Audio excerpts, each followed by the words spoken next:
Welcome back, old book.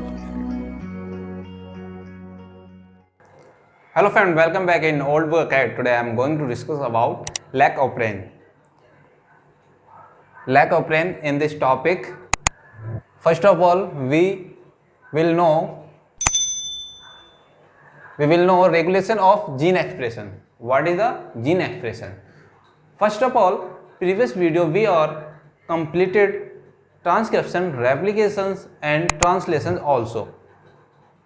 Okay, so after that, in human body and bacteria such as eukaryote cells and prokaryote cells, after completing translations process, how to regulate gene expressions. तो सबसे पहले हम देखेंगे इसमें कि किस प्रकार से लैक ऑफ ब्रेन या रेगुलेशन ऑफ जीन क्या है। तो सबसे पहले बेसिक तरीके से हम देखेंगे, समझेंगे कि अगर मैं ह्यूमन बॉडी की बात करूं स्पेशली, तो ह्यूमन बॉडी में क्या होता है। देखिए, आप अगर कहीं मार्केट जाते हैं, सपोज मार्केट में गए और आपने क्या करा कि जलेबी कहीं, सपोज जलेबी जब खाई तो आपके यानी जो आपने मीठा खाया वो अपने पेट में जाने के बाद उसको ग्लूकोज को ब्रेक डाउन करने के लिए इंसुलिन की नीड होती है। इंसुलिन कहाँ से आएगा? पैंक्रियाज से। तो पैंक्रियाज इंसुलिन इससे पहले इतनी फुलफिल मात्रा में नहीं बना रहा होगा जितना कि अब आपको जरूरत थी। मतलब क्या हुआ कि बॉडी के अंदर जो रेगुलेशंस है, वो जीन का जो एंजाइम्स हैं वो सारे बनना और कम बनना, यानी एक लिमिटेड एरिया में बनने हैं, और एक जब बहुत हाई डोज हमें चाहिए होती है तो वो कैसे बनेगी, तो किस समय बनेगी, तो ये कौन रेगुलेट करते हैं और कैसे रेगुलेट होता है, आज हम उसी के बारे में पढ़ेंगे। इससे पहले हमने ये तो पढ़ लिया था ट्रांसलेशन के बाद प्रोटीन तो बन चुका है, लेकिन अब क्या प्रोटीन हमेशा बनता रहेगा? क्या प्रोटीन हमेशा बनता रहेगा? प्रोटीन भाई एक्सेस मात्रा में क्यों बनेगा? एक्सेस मात्रा में कोई भी चीज़ इनफ हो जाने के बाद जाहिर सी बात है कि वो बॉडी में हार्मफुल हो जाती है, चाहे वो बैक्टीरिया सेल के हो, चाहे वो हम ह्यूमन की बात करें। ओके, तो आपकी जो एनसीईआरटी बुक है उसमें हम लैक ऑफ ब्रेन के बारे में पढ़ेंगे, जो कि प्रोकैरियोट्स के अंदर आपको जीन रेगुलेशंस के बारे में बताएगा। टोटली एक कंप्लीट इसमें लेक्चर रहेगा, काफ़ी अच्छे से डिस्क्राइब करा जाएगा, जो आपको समझाएगा कि कौन सा जीन किस प्रकार से काम करता है और कब वो जो इंसुलिन था, जब आपने जलेबी या कोई भी प्रोडक्ट खाने के बाद जो आपके बॉडी में, आपके ब्लड में क्या बढ़ा, ग्लूकोज की मात्रा बढ़ी, तो इंसुलिन को आना पड़ा और इंसुलिन रिलीज होगा, तब जाके वो जो ग्लूकोज है वो आपका ब्रेक डाउन होगा और वो डाइजेस्ट होगा। तो इंसुलिन इससे पहले भी तो मतलब बन सकता था लेकिन नहीं बना। ये कारण क्यों है और किस लिए है, इसको आज हम पढ़ेंगे। अब तक हमने ट्रांसलेशन, ट्रांसक्रिप्शन, रेप्लिकेशन ये सारी चीज़ें पढ़ी थी, लेकिन इसके बाद आता है कि कैसे जीन का रेगुलेशन होता है। ठीक है, तो चलिए स्टार्ट करते हैं क्लास को हम। सबसे पहले आपका जो क्लास है क्या है? रेगुलेशन ऑफ जीन एक्सप्रेशन, यानी जीन का एक्सप्रेशन कैसे होगा, कौन सा जीन किस समय एक्सप्रेस होगा और कौन सा जीन किस समय एक्सप्रेस नहीं होगा, ये चीज़ की जानकारी होना चाहिए। ठीक, तो सबसे पहले एक लाइन लिखिए, अकॉर्डिंग टू ओप्रेन कॉन्सेप्ट।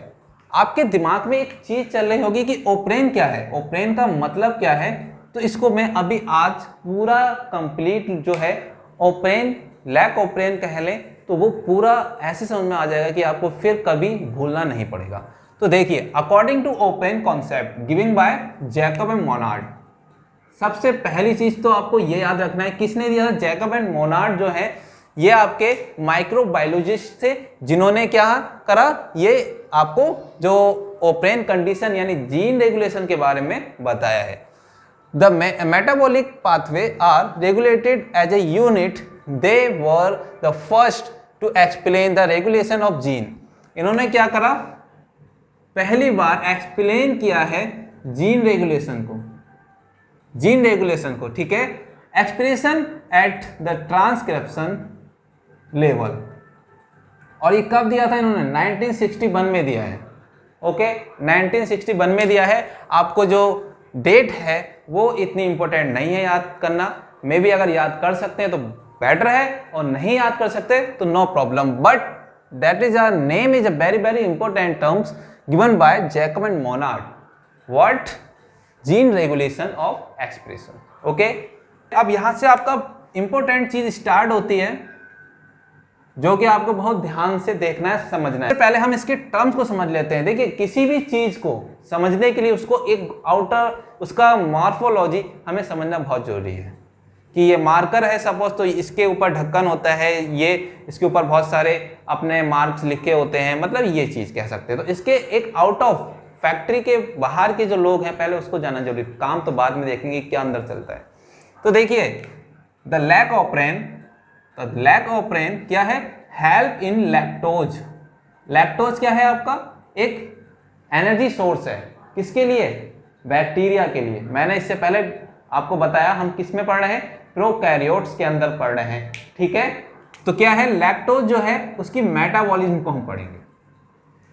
अब उसके बाद लैक जो है, जो लैक है आपका, ये किसके लिए यूज हो रहा है? लैक्टोज के लिए। क्लियर? लैक जो है शॉर्ट फॉर्म वो यूज हो रही है लैक्टोज के लिए। और लैक्टोज बना किससे होता है? Glucose plus galactose. Glucose plus galactose मतलब ग्लूकोज होगा प्लस एक मॉलिक्यूल्स आपका गैलेक्टोज का भी होगा, ठीक है। तो वो क्या हो जाता है? आपका लैक्टोज हो जाता है। That is clear. Operon, operon क्या है? Group of gene. क्लियर हुआ होगा आपको? ओप्रेन है ग्रुप ऑफ जीन, ठीक है, भूलना नहीं है बिल्कुल। कॉल्ड ग्रुप ऑफ जीन, क्या बोलेंगे? Operon is called group of gene. Okay, बात समझ में आ गई। Expression only when lactose in present and glucose in absent. देखिए, एक्सप्रेशन कब होगा? लैक ऑफ ब्रेन का एक्सप्रेशन कब होगा? जब आपका ग्लूकोज जो है इन्वायरमेंट में एब्सेंट होगा और लैक्टोज प्रेजेंट होगा। ओके, एक चीज बताइए, अगर आपको कोई भी काम है बहुत इजीली मिल जा रहा है, बहुत इजीली आप एक्सेस कर ले रहे हैं, तो क्या आप एफर्ट करना चाहेंगे? नहीं चाहेंगे, बिल्कुल नहीं चाहेंगे। कि अगर आपको कोई काम, आपका मान लीजिए आपकी क्लास में कोई काम दिया गया, आपका फ्रेंड है, आपने उससे कहा भाई मेरा ये काम कर दो, तो उन्होंने कहा ठीक है कर देता हूँ। अब जब आपका वो काम कर रहा है तो आप क्यों चाहोगे कि चलो मैं अपना काम अपने आप से कर लूँ? आप एफर्ट करना नहीं चाहोगे। क्लियर? तो क्या होता है, ग्लूकोज जो है वो आपका जो बैक्टीरिया है, कौन सा? ई कोलाई बैक्टीरिया इन्होंने लिया था अपने इस पूरे ऑपरेशन में। ई कोलाई जो बैक्टीरिया है वो क्या है? उसका बहुत ज़्यादा फेवरेट फूड है क्या? ग्लूकोज। ऑलरेडी हम जानते हैं कि हर किसी की बॉडी के लिए ग्लूकोज बहुत ज़्यादा जरूरी होता है, even including humans also.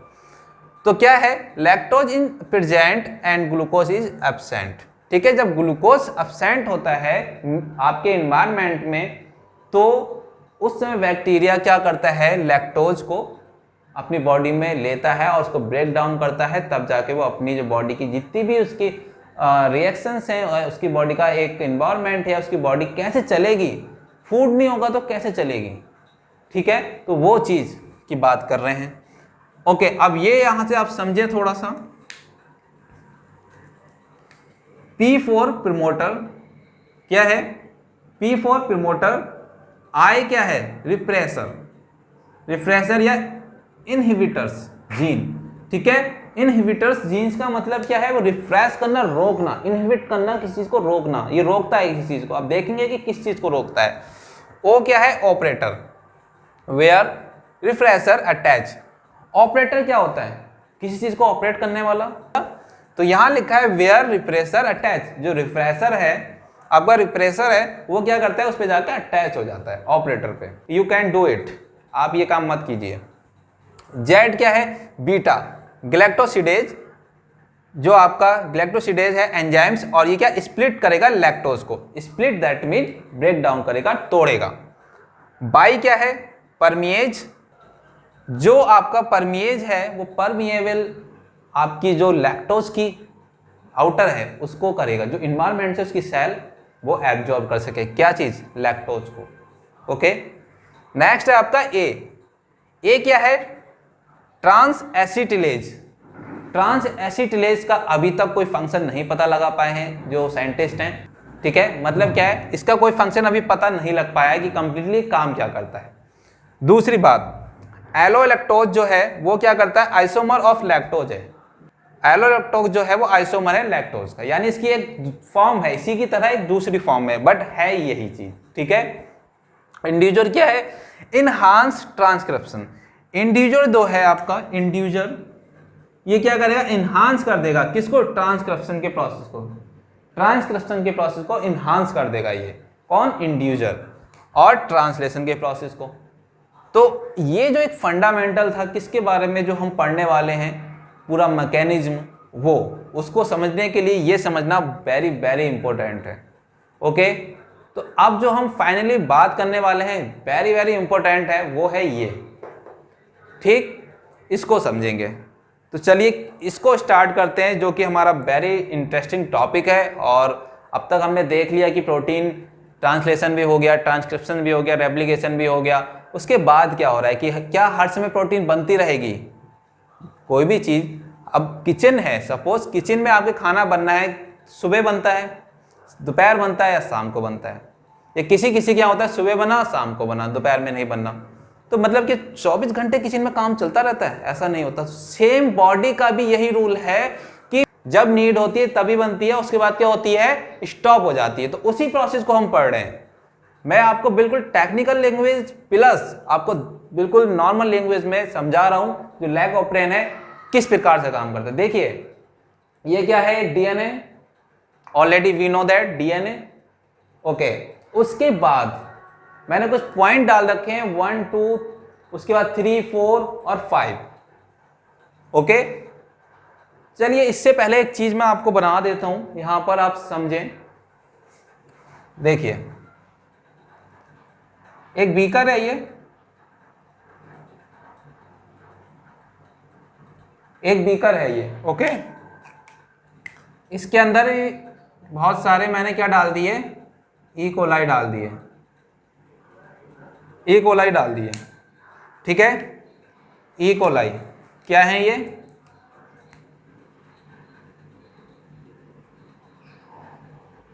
E coli, clear, यहां तक बात समझ में आ गई। अब ई कोलाई के पास क्या था इससे पहले, glucose, G4 stand, G stand किसके लिए कर रहा है, ग्लूकोज के लिए, ग्लूकोज था। तो इस समय क्या कंडीशन हो रही है ये समझेंगे हम, ठीक है। ग्लूकोज था तो क्या कंडीशन हो रही है कि जो बैक्टीरिया है वो बहुत मजे में अपने खा रहा है, पी रहा है, मस्ती कर रहा है, अपने फुल मस्ती में, उसको कोई टेंशन नहीं है इस समय। अब जो ये कंडीशन हो रही है इसको देखते हैं। देखिए यहां पर ई कोलाई के पास जो इन्वायरमेंट में ग्लूकोज है वो चीज ऑलरेडी अवेलेबल है। तो इस समय प्रोसेस क्या चलेगा वही चीज समझ रहे हैं कि ये देखिए इसका डीएनए है, डीएनए है, ठीक है। सेल के अंदर क्या करते हैं, सबसे पहले डीएनए समझेंगे, एक रेगुलेटर होता है जीन, एक रेगुलेटर जीन होता है, उसके बाद प्रमोटर रीजन होता है, उसके बाद ऑपरेटर जीन होता है, और उसके बाद आपका क्या है, स्ट्रक्चरल जीन होते हैं, और ये सारी चीजें। तो सबसे पहली चीज समझेंगे कि डीएनए जो होता है, डीएनए पे आपका क्या होता है, रेगुलेटर जीन होता है जो रेगुलेट करेगा, रेगुलेट करेगा किसको, रेगुलेट करेगा आपके ट्रांसक्रिप्शन को, ठीक है, रेगुलेट करने का काम करेगा। तो सबसे पहला पॉइंट आपका क्या है, ट्रांसक्रिप्शन।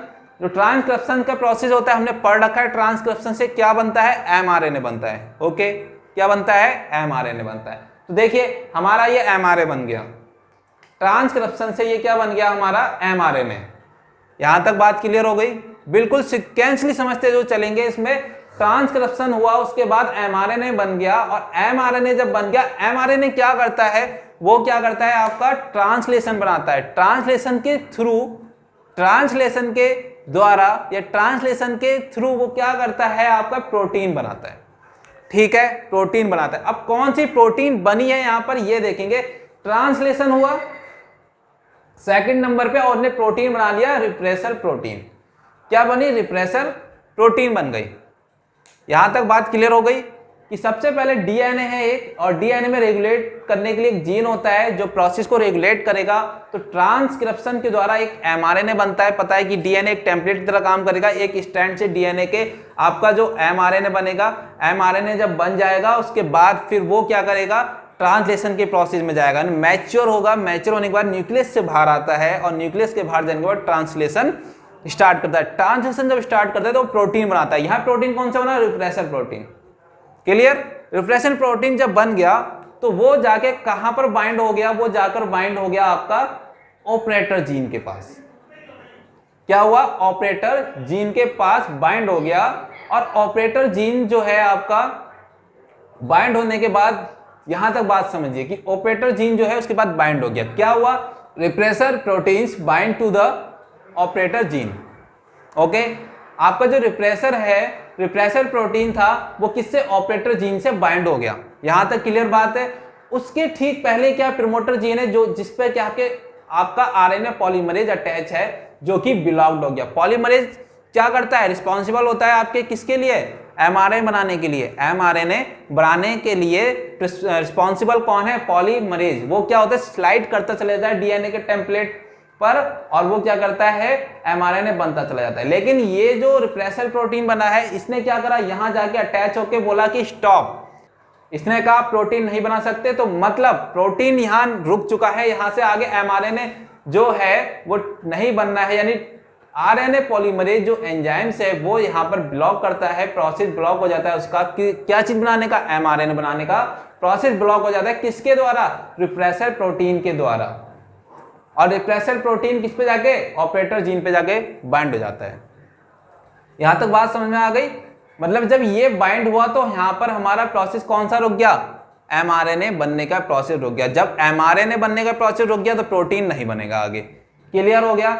उसके बाद जो ये स्ट्रक्चरल जीन है आपके, कौन से, Z/A, Z/A स्ट्रक्चरल जीन है, ये अपना वर्क नहीं करेंगे, वर्क नहीं करेंगे। और जब ये वर्क नहीं करेंगे तो क्या होगा, जो और प्रोटीन्स बनते हैं आपके, वो प्रोटीन नहीं बनेंगे। ये पहला केस मैं बता रहा हूं, और इसका सेकंड केस मैं अभी डिस्कस करूंगा। इससे पहले ये केस कौन से, किसके फॉर्म में ये केस है, जब हमारे ई कोलाई के एनवायरनमेंट में ग्लूकोज है। क्या है, ग्लूकोज है। जब ग्लूकोज है तो इसे एक्स्ट्रा वर्क करने की कोई नीड नहीं है, तो ये चीज प्रोसेस इस प्रकार से होगा। बात यहां तक क्लियर हो चुकी होगी, आई होप। ठीक है। 5 नंबर क्या है, operator gene is switched off. जो ऑपरेटर जीन है आपका, वो क्या हो जाता है, यहां पर स्विच ऑफ हो गया, यानी बटन दबाया आपने, बल्ब बंद हो गया। मतलब अब वो लाइट वहां पर सप्लाई नहीं पहुंच रही, बल्ब नहीं जल रहा है। मतलब ऑपरेटर जीन पे क्या हुआ, रिप्रेसर प्रोटीन आके बाइंड हो गया, मतलब कि वो स्विच ऑफ हो गया। उससे आगे एमआरएनए नहीं बनेगा। एमआरएनए नहीं बनेगा तो वो प्रोटीन भी नहीं बनाएगा। ठीक है, क्या नहीं बनाएगा, प्रोटीन भी नहीं बनाएगा। तो ये चीज क्लियर हुई। और स्ट्रक्चरल जीन कौन से हैं, Z/A। और आपका जो पूरा ऑपरेन क्या होता है, ये भी समझ ली। ऑपरेन क्या होता है, आपका ऑपरेटर जीन से लेके और जो स्ट्रक्चरल जीन का पूरा स्ट्रक्चर है, ये आपका ऑपरेन कहलाता है। क्या कहलाता है, ऑपरेन। ठीक है, ऑपरेन कहलाता है। तो ये चीज समझ में आया, जो स्ट्रक्चर पूरा है। मैं एक बार आई रिपीट अगेन कि सबसे पहले डीएनए जो है, देखिए डीएनए क्या है, ई कोलाई जो है सेल, ई कोलाई की सेल के अंदर जब ये ग्लूकोज पहुंचेगा, ग्लूकोज पहुंचने के बाद ये प्रोसेस डीएनए रेगुलेट करेगा, डीएनए से अंदर पहुंचेगा। ठीक है, बॉडी के अंदर पहुंच गया। अब डीएनए में जो उसके जीन्स हैं, अब ऐसा तो है नहीं कि डीएनए केवल एक ही जगह है, बॉडी के पूरे और एक एक सेल में डीएनए है आपके, हर जगह। तो सेल के अंदर पहुंचने के बाद सब जगह अपना प्रोसेस स्टार्ट हो जाता है। कौन सा, ये वाला प्रोसेस। ओके, तो सबसे पहले रेगुलेटर जीन जो होता है, वहां पर क्या होता है आपका ट्रांसक्रिप्शन प्रोसेस, और ये एमआरएनए बनाता है। एमआरएनए ट्रांसलेशन करता है, ट्रांसलेशन से एक प्रोटीन बनती है, वो रिप्रेसर प्रोटीन होता है। रिप्रेसर प्रोटीन जाके बाइंड हो जाता है ऑपरेटर जीन पे। ऑपरेटर जीन पे जब बाइंड हो जाता है तो इसका मतलब कि ये कहता है कि आपको जो अदर प्रोटीन बनाने की नीड नहीं है। किस केस में, जबकि इन्वायरमेंट में जो उसका फूड है, ग्लूकोज अवेलेबल है, देन आपका एमआरएनए जो कि स्लाइडिंग करता हुआ वो क्या बना रहा था, एमआरएनए। ठीक है, सॉरी, जो आपका आरएनए पॉलीमरेज है, स्लाइडिंग करते हुए वो एमआरएनए को प्रोड्यूस कर रहा था। दैट मीन कि यहां पर जब ये बाइंड हुआ रिप्रेसर प्रोटीन, तो ये क्या हुआ, आपका स्टॉप हो गया प्रोसेस। जब स्टॉप प्रोसेस हो गया तो आगे कोई भी प्रोटीन नहीं बनेगा। ठीक है, तो यही चीज होता है कि ग्लूकोज के फॉर्म में, जब ग्लूकोज अवेलेबल है इन्वायरमेंट में। ये कुछ आपका यहां दे रखा है। एक केस जो है आपका operator gene switched off in the absence of lactose.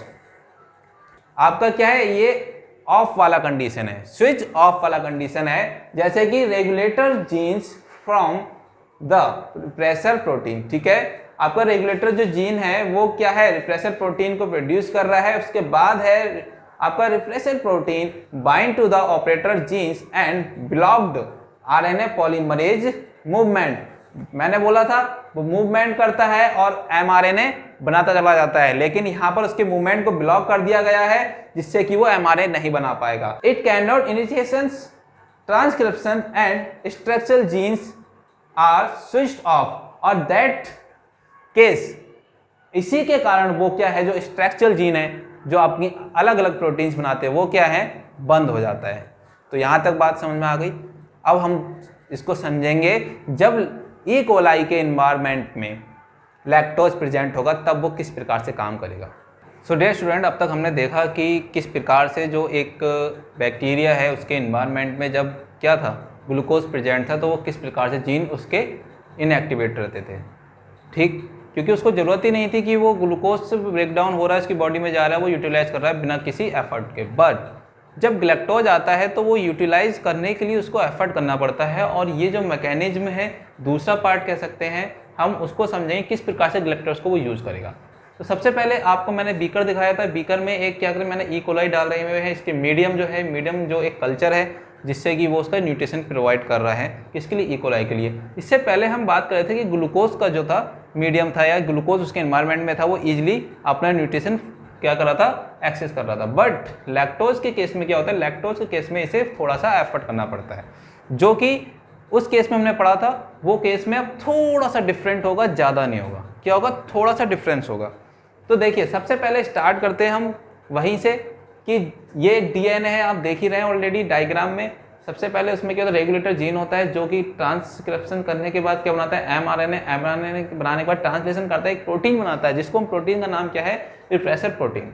ठीक है, रिप्रेसर जो प्रोटीन्स है वो बन जाता था। यहाँ तक आपको पहले बात समझ में आ चुकी है। लेकिन अब जब लैक्टोज है तो क्या होता है, देखिए बॉडी के अंदर जो लैक्टोज मतलब ग्लूकोज खत्म हो चुका है, बॉडी के अंदर जो भी था वो खत्म हो चुका है, और ये जो क्या कहते हैं बनना है, बीटा ग्लैक्टोसिडेज और परमिएज और ट्रांस एसिलिटेज जो है, ये जो आपके बनने हैं, ये क्या होते हैं, थोड़ी थोड़ी मात्रा में बनते रहते हैं। किसके रोकने के बाद भी, जो यहाँ पर उस समय क्या लगा हुआ था आपका, ये जो अनब्लॉक हुआ है आरएनए पॉलीमरेज, इस समय पहले ब्लॉक था, लेकिन उसके बावजूद भी क्या था, थोड़ा सा मात्रा इसकी क्या रहती है बॉडी में, उसके ये जो आपके एंजाइम्स हैं ये बनते रहते हैं।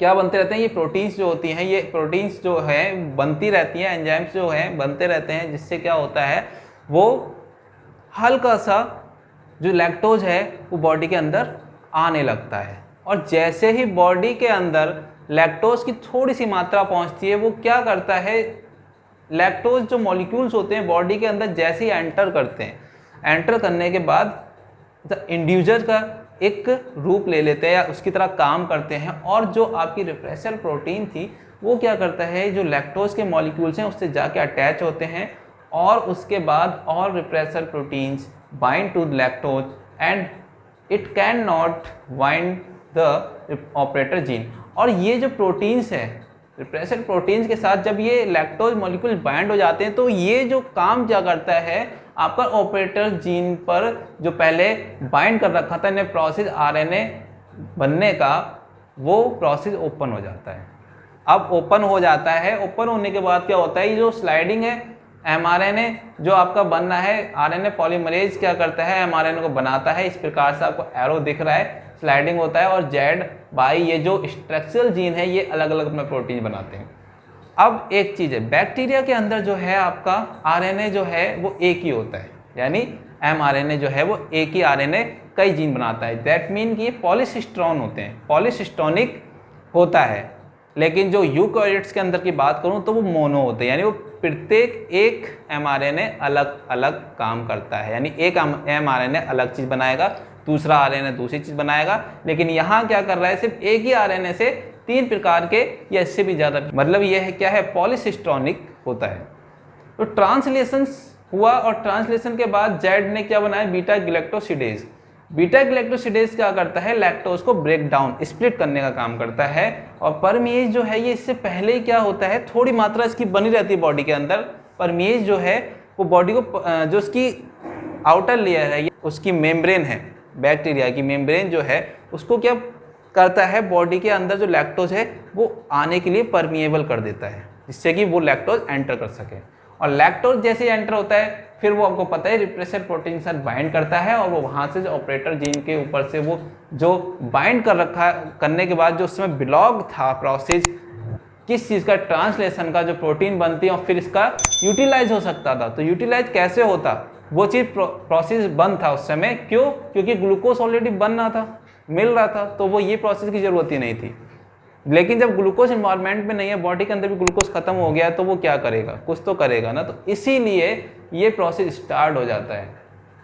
ठीक, जब प्रोसेस स्टार्ट होता है तो ये सारे प्रोसेस स्टार्ट होते हैं, ट्रांसलेशन, ट्रांसक्रिप्शन, और फिर ये चीज़ बनती है और फिर वो लैक्टोज को यूटिलाइज कर पाता है ईजिली। ठीक, समझ में आया होगा आपको कि किस प्रकार से ये आपका लैक ऑपरेन काम करता है। ठीक, operator gene switched on in the presence of lactose. अब तक हमने किसके बात कर रहे थे, जब ग्लूकोज की बात थी, लेकिन अब लैक्टोज के प्रेजेंस में बात कर रहे हैं। In the presence of individual lactose repressor proteins bind with the and it structural get modified so that can not bind with operator gene। मतलब जो इंडिविजुअल लैक्टोज है, यानी लैक्टोज के कुछ मॉलिक्यूल जो रिप्रेसर प्रोटीन के साथ बाइंड कर जाते हैं, तो वो क्या होता है, जो रिप्रेसर प्रोटीन्स है वो उस जगह पर ऑपरेटर जीन के साथ बाइंड नहीं हो पाता, और जिससे ऑपरेटर जीन के साथ जब बाइंड नहीं होता है तो उसमें क्या होता है कि आपका जो आरएनए का पॉलीमरेज जो है वो क्या करता है, आपको एमआरएनए बनाने में ईजिली उसको हो जाता है, वो एमआरएनए बना लेता है। और जब एमआरएनए बन जाता है तो ये स्ट्रक्चरल जीन जो दिख रहे हैं आपको, ये क्या करते हैं, प्रोटीन बनाते हैं और लैक्टोज को ब्रेक डाउन करते हैं, और बॉडी उसकी यूटिलाइज करती है उसको एज ए एनर्जी सोर्स के लिए। ठीक, उसके बाद RNA polymerase is able to initiation translation, hence the enzymes are formed. अब एंजाइम्स जो होते हैं फॉर्म्ड हो जाते हैं, तो वो पॉलीमरेज जब उसका वो एमआरएनए बनाता है तब वो क्या होता है, उसके बाद एंजाइम से बनाता है, एंजाइम से बनेगा तो वो लैक्टोज को यूटिलाइज कर पाता है। तो स्टूडेंट्स, आपको ये लेक्चर आई होप क्लियर हुआ होगा, और आपको वीडियो अगर पसंद आई तो प्लीज़ लाइक सब्सक्राइब कीजिएगा ज़्यादा से ज़्यादा, और इसको अपने फ्रेंड्स सर्कल के साथ ज़्यादा से ज़्यादा शेयर कीजिए। Thank you for watching. Thank you for watching my channel and please like, subscribe and share.